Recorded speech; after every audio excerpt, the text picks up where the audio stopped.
태린이도 부담 없이 따라할 수 있는 테니스 강의를 맡게 된 콩테니스 대표 송상훈입니다. 테니스에 제일 많이 쓰고 중요한 부분이 포핸드예요. 포핸드. 사실 백핸드도 중요하고 모든 게 다 중요하지만 포핸드가 제일 중요하다고 보시면 됩니다. 그래서 포핸드의 기초 동작을 저희가 지금까지 그립이라든지 스텝, 스윙, 뭐 거리 맞추는 것까지 다 앞서 강의에서 다 배워봤고요.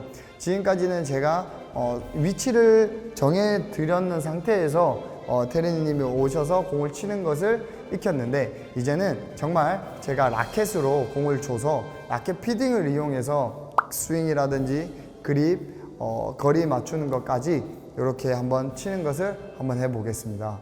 테니스라는 자체가 원래는 중간을 중심으로 해서 준비 자세를 해야 하는데, 지금 보면 포인트 자체를 제가 제 기준에서 왼쪽 편에서 위치를 시키겠습니다. 왜냐하면 중간에서 위치를 하고 포핸드를 잡기는 테린이님들이 너무 힘들어해요. 요 간격에서는. 그래서 좀 더 넓혀서 왼쪽 편에서 위치를 한 상태에서 이제 오른쪽으로 달려오면서 치는 부분들을 하겠습니다. 제가 이제 네트를 건너가서, 지금까지는 포인트를 드렸는데 이제는 제가 건너가서 라켓 피딩을 이용해서 테린이님이 공을 어떻게 칠 수 있는지 잘 칠 수 있도록 제가 한번 강의를 해보겠습니다.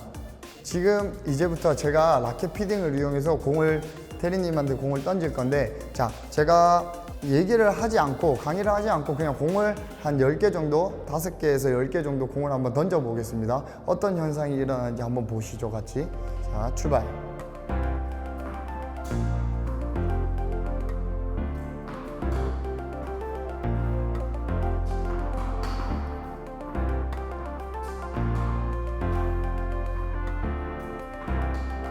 하나만 더 칠게요. 네, 그래서 지금 앞서 보셨다시피 그냥 무작정 공을 일단 쳐야 되겠다라는 마음이 급하기 때문에 테린이 분들이 제일 많이 놓치는 부분이에요. 그래서 그냥 무작정 달려오고 공을 잡으러 가는 본능에 의해서 테니스를 치려고 하는 분들이 많으세요. 그리고 제가 말씀은 안 드렸지만 스플리트 스텝, 우리가 배웠는데도 불구하고 한 번도 하지 않았어요. 접해 보시면 이런 부분들이 뭐 한 90% 이상이 나오는 부분들입니다. 그래서 이런 부분들을 제가 말씀을 드려서 한번 강의를 한번 바꿔 볼게요. 제가 공을 맞출 때 일단 스플리트 스텝을 하는 것에 대해서 한번 배워 볼게요. 자, 제가 공을 딱 칠 때, 제가 임팩트를 할 때 그냥 제자리에서 한번 뛰어 보시면 됩니다. 준비. 자, 연습 한번 해볼게요. 박수를 치면 그냥 띄워주시면 돼요. 자, 다리 낮추고 준비. 그렇죠. 다시.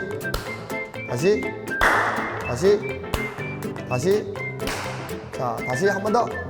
오케이. 자, 여기서 이제 뛰고 테이크백까지 같이 연결해 볼게요. 준비. 그렇죠. 다시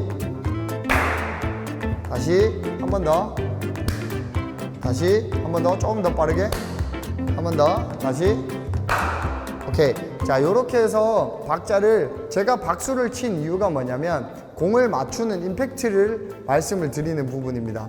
자, 이제 박수를 치면서 스플리트 스텝을 하는 리듬 감각을 익혔다, 그죠? 그래서 이제 한번 그냥 스텝, 거리 맞추는 게 아니라 지금까지 배웠던 스텝을 한 번 더 연습해 볼게요. 출발. 그렇죠. 스윙. 돌아가세요. 오케이. 다시 한 번 더. 출발. 그렇죠. 스윙. 돌아가세요. 오케이. 자, 공이 없을 시에는 저렇게 이제는 자연스럽게 부담 없이 출발이 되는데, 공을 주게 되면 어떻게 바로 너무 급하게 서두르는 부분이 보이실 거예요. 그래서 자, 똑같은 부분에 있어서 거리 맞추는 법을 조금만 더 익혀볼게요. 처음에는 공을 가까이 있는 공보다 조금 멀리 있는 공을 던져 볼게요. 항상 테린이 분들이 제일 이해를 조금 더 잘 하셔야 되는 게 뭐냐면, 테니스는 지금 처음 배울 때는 가까이 있는 공을 스텝을 맞추기가 더 힘듭니다. 조금 멀리 있는 공이 더 쉬워요. 왜냐하면 제가 프로님이 공을 좀 더 멀리 던지게 되면 거리를 맞추기가 훨씬 쉬워지거든요. 그래서 제일 어려운 게 가까이 있는 공이다 보니까 처음에는 멀리 있는 공부터 연습을 하는 게 훨씬 좋습니다. 제가 이제 하나라고 외치면 하나, 포인트를 스플리트 스텝을 하고 테이크백까지 하나의 동작으로 가보겠습니다. 하나, 그렇죠. 이렇게 있는 동작에서 반틈을 끊어서 갈 거예요. 그 다음에 출발할게요. 그렇지. 다시 돌아가세요. 하나, 그렇죠. 자, 멀리 두세요. 멀리. 그렇죠. 다시 준비. 하나, 그렇죠. 오케이. 멀리 두세요. 그렇지. 준비. 다시 하나, 그렇죠. 오케이. 요렇게 반틈씩. 스윙은 전체적인 스윙이지만 어떻게 됐어요? 반틈. 일단 반틈 하나 테이크백을 한 다음에 거리를 맞추는 것을 먼저 연습하고 난 다음에 이제 전체적인 부분으로 자연스럽게 들어가는 부분입니다. 자, 하나라는 동작을 하고 나서 거리를 맞춰봤다, 그죠? 이제는 전체적인 부분으로 들어가 볼게요. 준비할게요. 제가 스프릿 스텝을 한번 넣고 한번 그대로 뛰어가는 걸 해볼게요. 준비. 그렇죠? 이렇게 보셨다시피 스플릿 스텝을 넣게 되면 박자를 맞추기가 매우 힘들어집니다. 그래서 반틈 할 때는 스플릿 스텝을 넣어도 돼요. 근데 이제 전체적인 거리 감각을 좀 더 익힐 때는 일단 스플릿 스텝을 빼셔도 돼요. 상관없습니다. 자, 준비. 스플릿 스텝을 하지 않고 그냥 달려가 볼게요.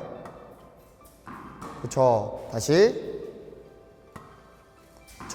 제가 공을 맞을 때 그냥 바로 출발하시면 돼요. 출발. 그렇죠. 오케이. 다시 하나만 더. 출발. 그렇죠. 요렇게 일단 스플릿 스텝을 뺀 다음에 상대가 임팩트 할 시 바로 출발하는 느낌만 먼저 가지고 옵니다. 자, 요런 느낌에서는 그냥 누가 여기 중간에서 누가 나를 밀어주듯이 이렇게 그냥 이렇게 누가 나를 옆에서 왼쪽에서 나를 이렇게 민다라는 생각만 하면 자연스럽게 두두둑 두두둑 자연스럽게 나올 겁니다. 자, 그래서 이제는 자 스플리트 스텝까지 넣어서 한번 해보도록 하겠습니다. 준비. 자, 준비. 그렇죠. 자, 요 단계를 할 때 보시면 스플리트 스텝을 제가 임팩트 할 때 원래 뛰어야 되지만 테린이 분들은 그게 어렵다 보니까 바로 그냥 점프를 하면 제가 공을 들여 볼게요. 그렇죠. 이렇게 하면 스텝이 맞을 거예요. 다시 먼저 하세요. 그렇죠. 요런 느낌. 다시 앞에 보세요. 자, 준비가 되면 점프하면 돼요. 그렇죠. 다시. 하나만 더 할게요. 오케이. 자, 요렇게 먼저 스플릿 스텝을 하고 공을 쫓아간다면 내가 좀 더 이제는 이게 조금 더 자연스러움이 느껴지시죠? 그렇게 해서 조금 자연스러울 거고, 자, 이제는 좀 더 응용해서 제가 공을 들였을 때 움직이는 거예요. 자, 테니님 조금 더 이제는 지금까지 했던 거를 조금만 빨리만 돌리면 됩니다. 준비. 자, 제가 이제 저 임팩트 될 때를 보세요. 준비하고 출발. 좀 더 빠르게. 그렇죠. 오케이. 준비. 오케이. 준비. 출발. 그렇죠. 오케이. 준비. 한 번만 더. 그렇죠. 준비. 하나만 더. 그렇죠. 오케이. 자, 보셨다시피 다를 게 없어요. 지금까지 끊어서 부분 동작으로 들어갔던 부분들을 조금만 어떻게 내가 사이클을 조금만 더 빨리 돌리게 되면 이 모든 게 자연스럽게 이루어진다고 보실 수 있는 부분이고요. 요런 지금까지 요렇게 지금 다 쳤던 것들이 포핸드 기초 동작이라고 보실 수 있습니다. 스플릿 스텝을 하고 내가 스텝을 가고 치고 난 다음에 사이드 스텝으로 항상 돌아오는 거, 요까지가 포핸드의 마무리라고 보시면 됩니다. 지금 이제 앞서 보셨다시피 이제 거리 라켓 피딩으로 해서 거리 맞추는 것을 포핸드라는 동작이 멀리 있는 공을 먼저 연습을 한다고 말씀을 드렸습니다. 그죠? 이제는 정말 테린이 분들 중간으로 옮겨서 이제 중간에 위치를 시킨 상태에서 짧은 거, 몸이랑 공이랑 가까웠을 때 스텝을 하는 것에 대해서 좀 더 연습하도록 하겠습니다. 다시.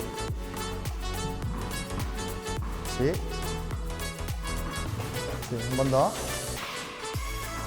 오케이. 자, 보셨다시피 지금 제가 앞서 말씀했던 부분들이 이런 부분입니다. 어때요?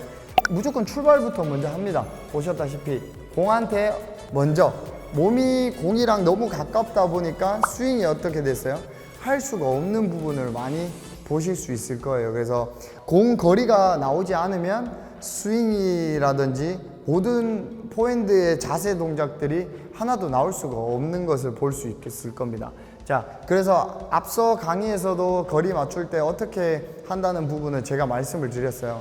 어떻게 하냐면 제자리에서 거리를 맞춘다고 생각하시면 됩니다. 제자리에서 이렇게 포핸드 이렇게 제자리에서 스텝을 한 다음에 다리를 놓고 치는 스윙을 연습을 앞서 강의에서 제가 하라고 했듯이 지금 그대로만 연습을 한번 해보도록 하겠습니다. 테이크백을 먼저 한 다음 그 다음에 제자리에서 움직여 볼게요. 네, 그 다음에 제자리 움직이세요. 딱 붙여. 다시 하나, 제자리에서 지금 보이시죠? 제자리에서만 계속 위치를 잡고 있죠. 여기서 만약에 여기 공이 좀 더 멀다 싶으면 멀다 싶으면 제자리 움직이는 걸 살짝만 더 가면 됩니다. 살짝만 더 가면 돼요. 준비. 자, 하나, 오케이. 자, 움직여 딱 붙자. 다시 하나, 저 움직여서 거리 맞춰서 딱 붙자. 다시 하나, 움직이세요. 거리 딱. 자, 요렇게만 된다면 조금만 더 응용해 볼게요. 멀리 가 볼게요. 하나, 그렇죠. 움직이는 것을 좀 더 그렇죠. 지금 발 보이시나요? 하나, 따라가는 부분을 보이실 거예요. 그렇죠. 요렇게 한 번만 더. 하나, 요렇게만 된다면 네. 자, 요번에는 짧게 줬다가 길게 줬다가 해볼게요. 하나, 그렇죠. 몸 쪽에 치고 그 다음에 좀 더 멀리 치고 다시 움직이고 제자리에서 딱 준비. 한 번 더. 그렇죠. 딱. 오케이. 자, 요렇게 해서 제자리에서만 움직일 수 있으면 가는 것은 그냥 자연스럽게 된다고 보실 수 있는 부분입니다. 그래서 항상 거리를 맞출 때는 항상 제자리에서 움직이는 게 제일 중요해요. 가는 거는 어때요? 자연스럽게 됩니다. 근데 공이 오면 제자리에서 움직여서 발을 맞추는 것에 대해서 좀 더 연습을 많이 하실수록 테니스의 포핸드라는 거리 맞추는 것에 대해서 많이 도움이 되실 거예요. 자, 그러면 이제는 하나가 아니라 전체적인 부분으로 한번 끊지 않고 가보겠습니다. 준비. 자, 바로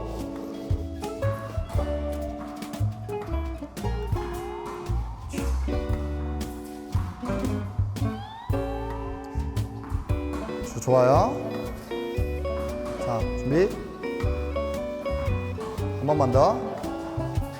그렇지. 자, 요렇게. 자, 가까이 있는 공에서는 제자리에서 발을 움직이게 되고 멀리 있는 공은 조금 더 스텝을 좀 더 보폭을 이용해서 좀 더 가게 되고 그 다음 어땠어요? 돌아오는 것은 항상 준비 자세는 정중앙에서 이루어지는 모습을 볼 수 있으실 거예요. 그래서 항상 말씀드리지만 너무 공을 쫓아간다는 생각하지 마시고 일단 제자리에서 많이 움직이는 것을 연습을 한다면 포핸드의 공의 거리를 맞추는 것에 대해서는 훨씬 빨리 이해를 하실 수 있다고 봅니다. 포핸드를 계속 치다 보면 스텝도 스텝인데 스텝을 생각하게 되면 또 그립을 생각을 못하는 게 테리니 분들이 많이 그렇게 이루어지세요. 공은 중간에 맞추면 절대 라켓이 돌아갈 수는 없거든요. 근데 다 이렇게 중간을 안 맞추게 되면 자연스럽게 라켓이 이렇게 돌아갑니다. 근데 돌아간 부분을 가지고 스윙을 하게 되면 공이 면이 돌기 때문에 내가 원하는 위치로 공을 갈 수가 없어요. 그렇다고 해서 그립을 세게 잡으면 안 돼요. 그립은 어떻게? 내가 계란을 잡는다라는 생각을 가지고 살포시 잡아줍니다. 그립을 세게 잡는다고 해서 공을 맞는다고 해서 그립이 라켓이 안 돌아간다는 게 아니거든요. 언제든지 이렇게 돌아갑니다. 왜? 중간에 임팩트가 되지 않았을 경우에는 라켓은 돌아가게 돼 있습니다. 자연스럽게. 그래서 그 부분에 인해서 제가 한번 보여드리도록 하겠습니다. 그렇지.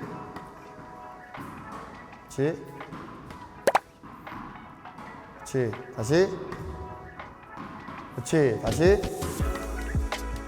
그렇지. 자, 공이 계속 치다 보면 공이 막 위로도 갔다가 땅으로도 갔다가 요런 부분들을 보실 수 있을 거예요. 그 이유가 뭐냐면 보시면 치면은 공이 이렇게 돌아가 있습니다. 공이 이렇게 돌아갑니다. 라켓이 이렇게 공을 중간에 안 맞췄을 때 보면 라켓이 이렇게 돌아간 상태를 다시 그립을 세미 웨스턴 그립을 잡고 스윙을 해 주셔야 되는데 테린이 분들은 그냥 나 아무 때나 이렇게 나중에 되면 조금 중급이나 고급으로 올라가게 되면 그립이 잘못 잡게 되면 느낌이 와요. 아, 그립이 잘못 잡았구나. 왜? 요렇게 항상 잡는 그립에 있어서 조금만 틀려도 느낌이 이상합니다. 손이. 근데 지금 테린이 분들은 그런 감각조차 느끼기 힘들기 때문에 이게 면이 돌아갔는지 어떻게 됐는지 몰라요. 쉽게 생각해서 보시면 면이 이렇게 맞으면 일자로 가겠죠. 반대로 얘가 이렇게 돌아가면 어디로 가겠어요? 위로 가게 돼요. 반대로 얘가 이렇게 되게 되면 밑으로 가게 돼 있습니다. 요거는 누구나 상식적인 부분이죠. 그렇다 보니까 공이 위로 갔다라고 생각하시면 내가 쳤는 공이 위로 갔네? 그러면 보셔야 돼요. 뭐를? 그립을. 컨티니털 쪽으로 돌아갔기 때문에 면이 이렇게 되는 겁니다. 그래서 이렇게 된 상태에서 공을 치게 되면 손목에 부상이 엄청 많이 와요. 왜냐면 면은 돌아갔는데 공은 위로 가니까 내가 요거를 돌려서 손목을 이용해서 앞으로 치려고 하는 분들이 많으세요. 그래서 테린이 분들이 손목을 많이 다치고 엘보나 팔꿈치에 부상이 많이 오거든요. 그래서 요렇게 된 것을 그립을 다시 내 원래대로 잡아줘야 면이 일정하게 되는 겁니다. 자, 이번에는 그런 부분들을 어떻게 수정하는지에 대해서 제가 한번 설명해 드릴게요. 자, 공을 쳤을 때 공이 잘못 맞았어요. 그죠? 그럼 다시 중간에 돌아오셔서 손을 왼손을 이용해서 살짝만 돌려줍니다. 스윙을 보면 그렇죠? 지금 보셨다시피 공이 다 위로 갑니다. 면 보이시나요? 네. 자, 스톱. 그립을 한번 봐보세요. 네, 그립이 왼쪽으로 돌아가 있으실 거거든요. 컨티니털로. 다시 오른쪽으로 살짝만 이동시켜요. 네, 그렇죠. 제가 어떻게 아냐면 지금 보셨다시피 준비 자세 자체가 여기서 이렇게 살짝 대각선을 이루어지는 걸 보실 수 있는데 얘가 아까 전에는 이렇게 있었어요. 준비 자세가. 그러면 테이크백을 했을 때 면이 이렇게 돌아갑니다. 그러면 처음에 포핸드 동작에서나 테니스 자체가 준비 자세에서 잘못 들어가게 되면 1번이 틀리게 되면 10번도 틀린다는 부분이거든요. 그래서 준비 자세가 이렇게 되어 있기 때문에 제가 이거는 그립이 잘못됐다는 부분을 캐치를 할 수가 있었던 부분이고요. 이렇게 잡고 스윙을 하게 되면 무조건 어떻게 아까 말씀드렸듯이 공이 다 하늘로 가게 되어 있습니다. 그래서 이렇게 해서 조금 오른쪽으로 세미 웨스턴 그립을 잡아준다면 면이 이렇게 사선을 위치를 하게 될 거예요. 어떻게? 손등이 보여야 됩니다. 여기서 손가락이 보게 되면 면이 돌아간 겁니다. 손등이 보이게 준비를 이렇게 다시 그립을 다시 한번 옮겨주고 다시 치는 겁니다. 자, 준비 자세 했을 때 면이 약간 덮인 거를 볼 수 있죠. 준비 출발. 하나, 기다려서 둘, 셋, 그쵸? 두 개 더, 넷, 한 개 더, 다 치고 나서 5개. 많이 치시지 마시고 5개 정도 치고 다시 그립을 한번 확인하고 다시 잡은 상태에서 다시 한 번만 더 들어갈게요. 출발. 하나, 둘, 셋, 기다려서 넷, 한 개 더, 5. 오케이. 자, 요렇게 많이 치는 것도 중요하지만 5개씩 하고 다시 내가 재정비하고 그러면 또 5개씩 하다 보면 이제 좀 더 숙달이 되면 10개씩, 15개씩, 20개씩 올라간다면 이 그립에 대한 이해도 충분히 빨리 될 거예요. 테린이 분들이 제일 어려워하는 게 이 그립입니다. 왜냐면 그립은 아무데나 잡아도 내 그립처럼 느껴져요. 근데 중수나 고급이 올라갈수록 어떻게 되냐면 그립이 이상하게 잡으면 제 느낌이 바로 달라집니다. 그래서 처음에는 5개씩 끊어서 다시 그립을 한 번 더 옮겨 잡은 상태에서 연습을 하고 공을 많이 치는 것도 중요하고 많이 훈련하는 것도 중요하지만 제대로 된 자세에서 제대로 된 그립을 잡고 제대로 된 스윙을 해서 제대로 된 거리 감각을 익힌 상태에서 과연 몇 개를 치느냐도 정말 이게 더 중요하다고 봐지는 부분이거든요. 그래서 항상 짧지만 운동을 많이 막 땀을 흘리고 막 운동을 많이 하는 것도 중요하지만 좀 처음에 조금 테니스라는 운동 자체가 내 몸에 안 익었으니까 익힌다는 생각하시고 차츰차츰 나는 5개는 충분히 이제 이 그립으로 잡고 훈련이 된다 라고 하면 10개 하고 끊으세요. 괜찮아요. 근데 잘 잡아도 끊으세요. 그리고 또 다시 하고 또 다시 해서 10개, 15개, 20개, 100개 쳤을 때도 이 그립이 일정하게 돼야 돼요. 그래서 나중에 되면 선수들은 어떻게 되냐면 치고 나서는 그냥 준비를 치고 나서 사이드 스텝으로 돌아오면서 라켓을 놔요. 이렇게 살짝 놓은 상태에서 내가 다시 내 그립을 잡습니다. 이렇게 해서 할 수 있으니까 너무 그립을 꽉 잡으면 안 되고 항상 그립을 확인하시고 공을 치는 습관을 들였으면 좋겠습니다. 지금까지 강의는 그립, 스텝, 스윙, 거리 감각을 라켓 피딩을 이용해서 한번 배워보았습니다.